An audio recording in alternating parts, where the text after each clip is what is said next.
going to lean against me. Beautiful. Relax well. You lean against me. Beautiful.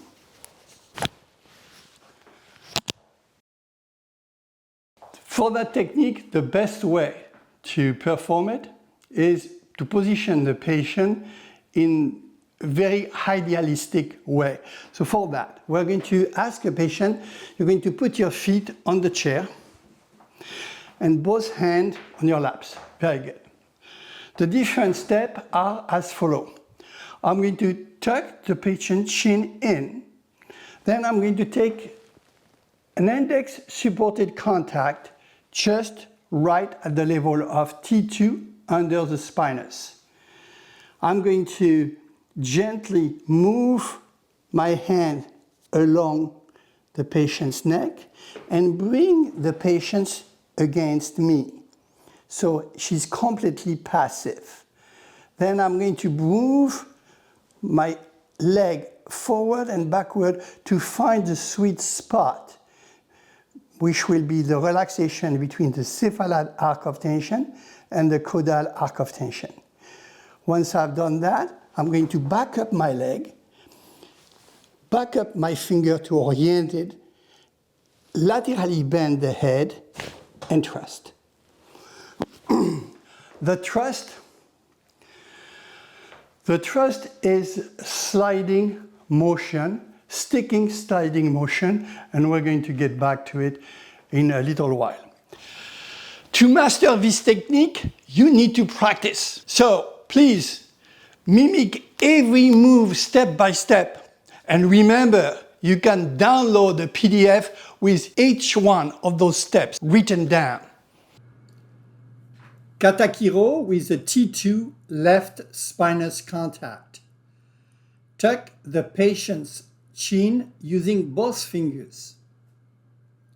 Insert the left index finger under the spinous process of T2. Take your right hand contact on the lower neck of the patient. Rest the patient's back against the right anterior thigh. Adjust the right thigh forward or backward to balance tension. With your right hand, induce lateral segmental neck flexion. Move the left leg backward to lower your body and tilt your left forearm. Using the right hand, retract the upper neck over the contact to create segmental extension. Perform the thrust with a sliding, sticking motion over the thoracic spinous process.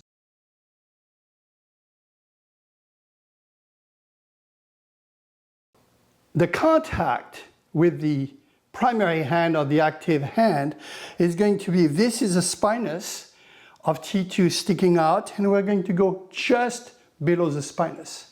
So I'm going to pull out here. Spinous is sticking out here, like here, my finger, and we're going to go, the contact is going just below the spinous. The index, supported index, the wrist, and the elbow are in alignment. So basically, the thrust will keep those three parts in alignment. And as I am downward, I will lower, back up my leg, and go this way. The secondary hand will move from the mandible, as we keep the patient chin tucked in, downward, and it will fan the fingers along the patient's neck. And the purpose of that is basically, we want to be very close to the contact from the primary hand, which will be around just at that level. So we want to induce an inflection, which is the closest possible of a contact point.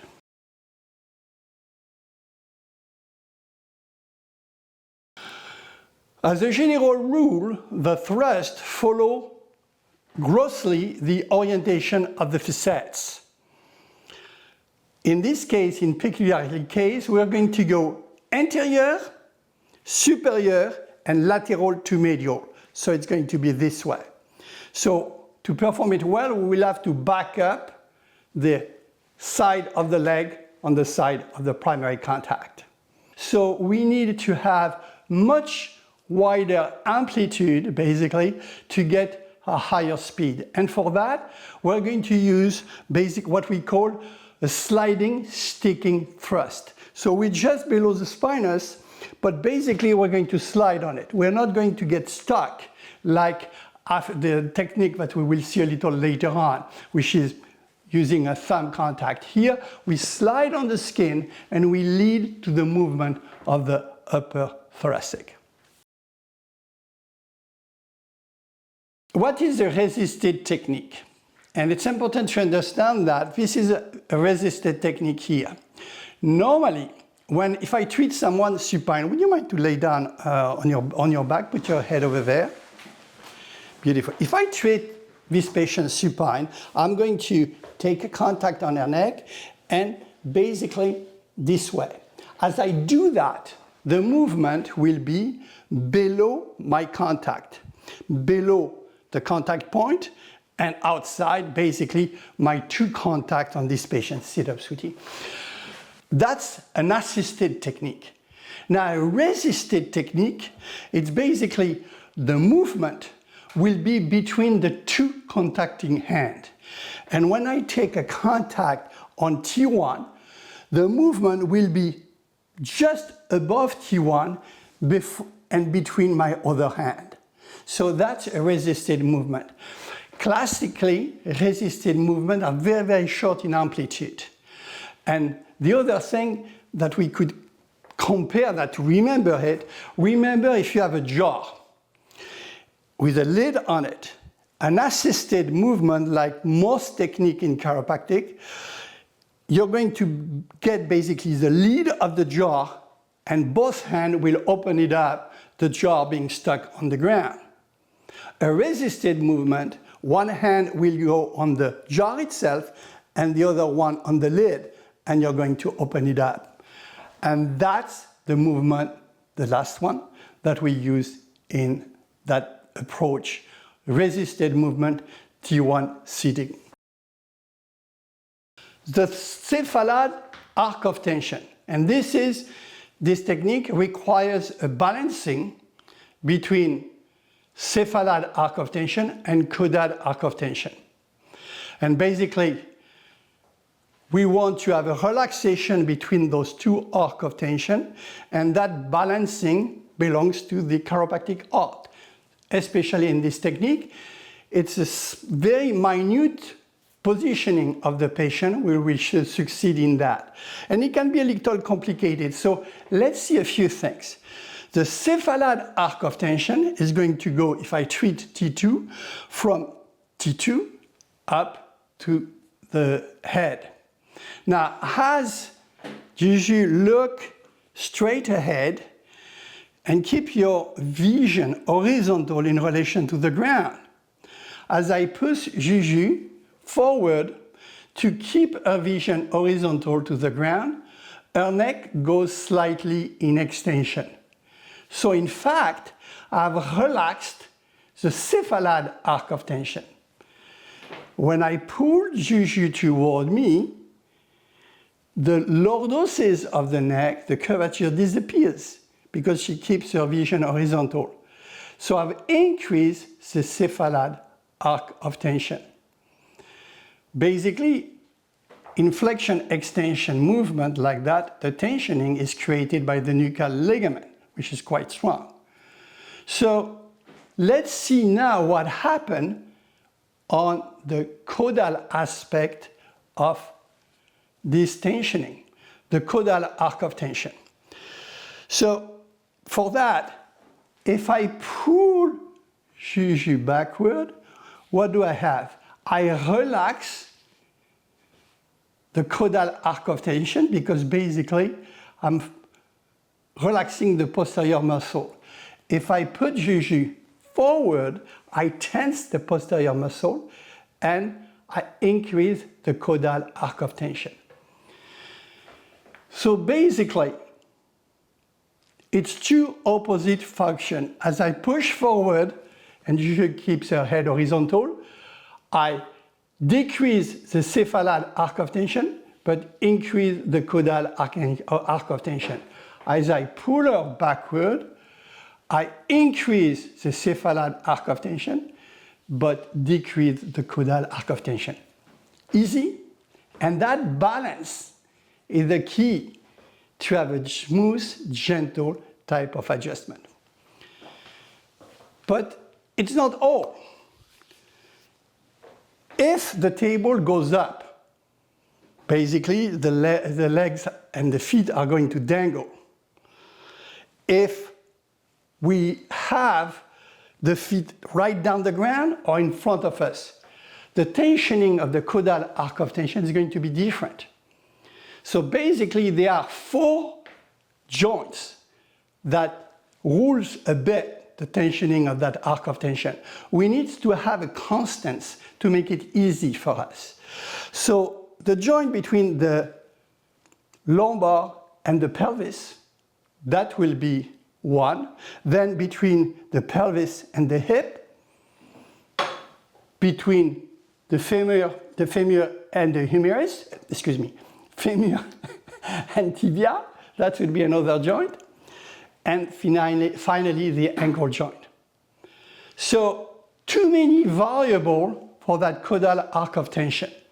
We need to limit the variable, and one simple way to limit the variable is basically to bring both feet. Can you put your feet over there? Now, if we have 2 chairs, we can do the same thing, but suddenly we have limited those 4 variables to only one, the lumbar pelvis junction for the caudal arc of tension. And that's what we want. Now,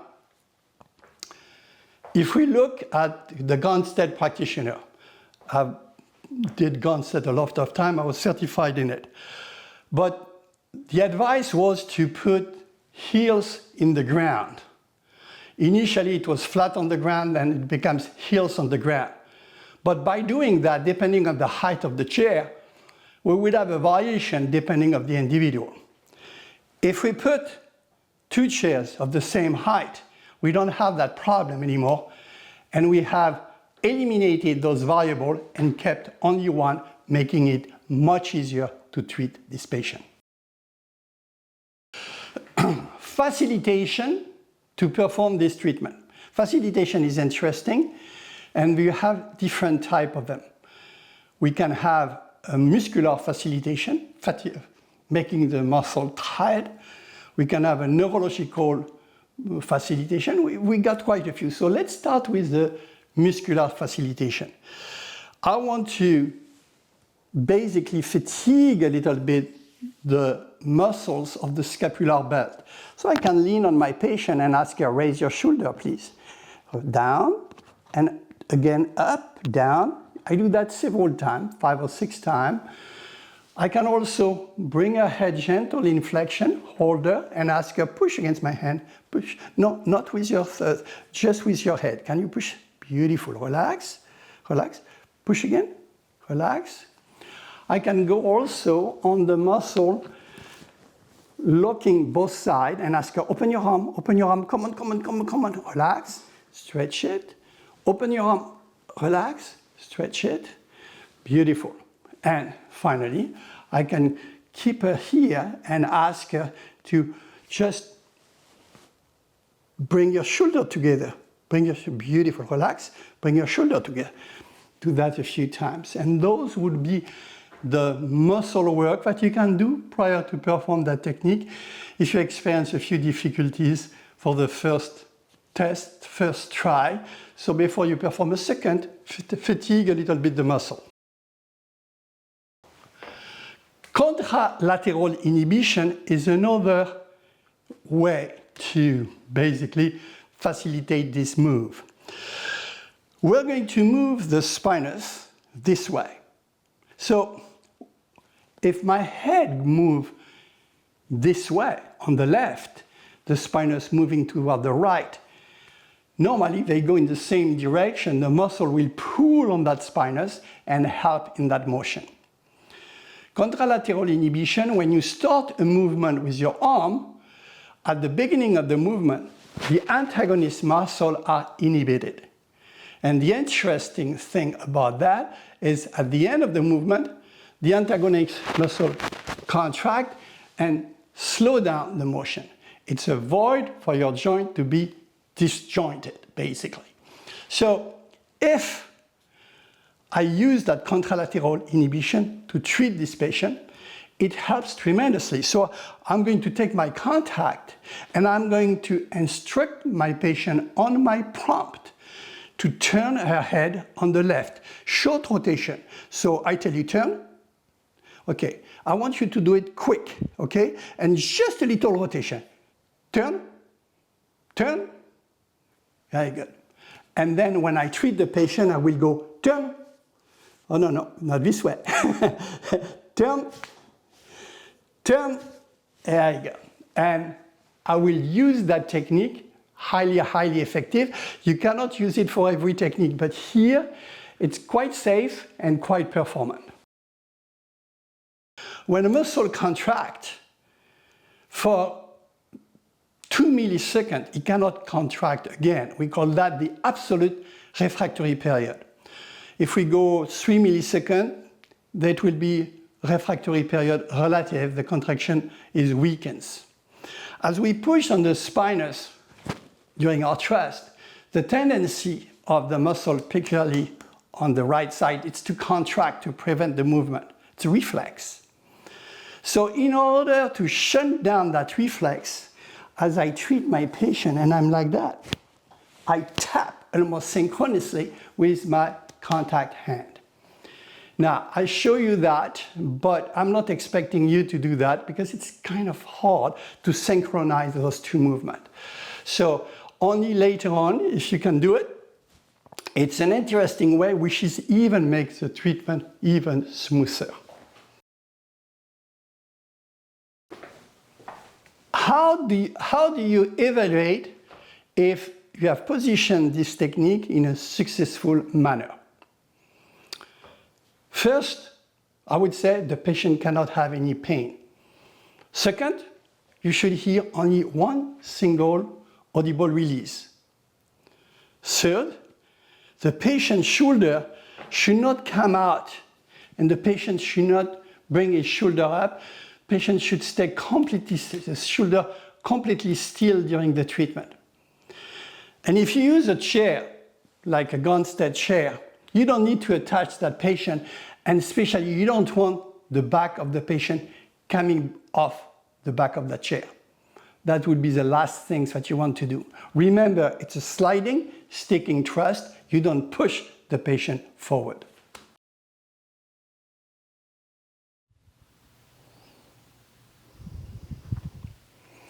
The first things that we look on an anterior-posterior view of the cervico-thoracic junction is basically the spinous right here is lower than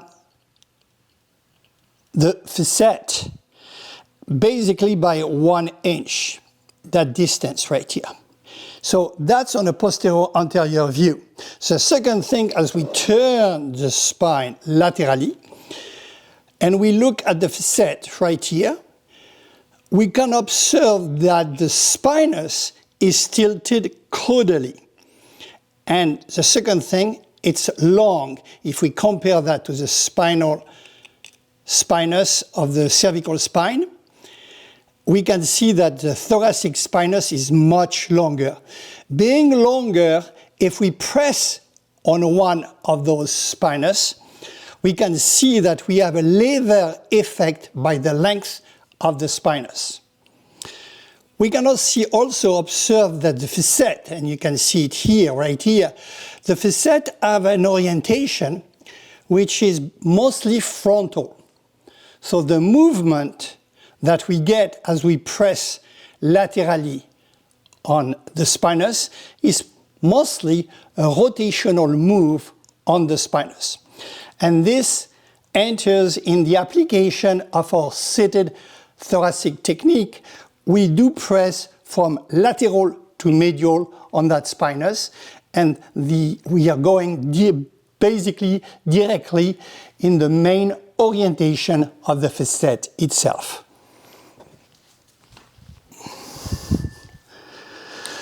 Now that you know much more about that seated adjusting technique, let's practice it again together. So get off your computer, get up, and let's do it together again. Katakiro with the T2 left spinous contact. Tuck the patient's chin using both fingers. Insert the left index finger under the spinous process of T2. Take your right hand contact on the lower neck of the patient. Rest the patient's back against the right anterior thigh. Adjust the right thigh forward or backward to balance tension. With your right hand, induce lateral segmental neck flexion.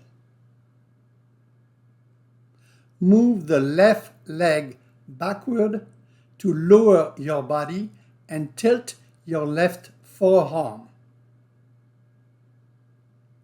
Using the right hand, retract the upper neck over the contact to create segmental extension. Perform the thrust with a sliding, sticking motion over the thoracic spinous process. You're going to lean against me. Beautiful. Relax well. You lean against me. Beautiful. I'm often asked, what is the difference between this presentation and a Gonstead technique? In this presentation, we describe a thrust going lateral to medial. Gonstead states that he wants to go posterior to anterior because he treats the intervertebral disc. In opposition, we want to follow the interfacetal plane. That's why we go lateral to medial. So second things, Gonstead use a Gonstead chair, and the back of that chair can be retracted to tilt the patient forward or backward. We don't use that for one reason. You need to leave the contact to set up the back of the chair. So we find it easier to use the doctor's body to regulate a little bit the tilt of the patient's back. Third, Gonstead use a belt to lock the thorax in one single position and prevent it to go forward. We do not use that, mostly because with the lateral approach, the patient thorax should not move. If he moves, you messed up the technique. Finally, Gonstead recommended to put both feet on the floor and later on the Cox brother heel in the ground. We do not recommend that because we find it much easier to bring the feet of the patient at the same height as his buns. By doing that, we eliminate the variable created by the ankle, knee, and hip flexion. So basically, we always have those variables eliminated. It's much easier to find the right tilt for the patients.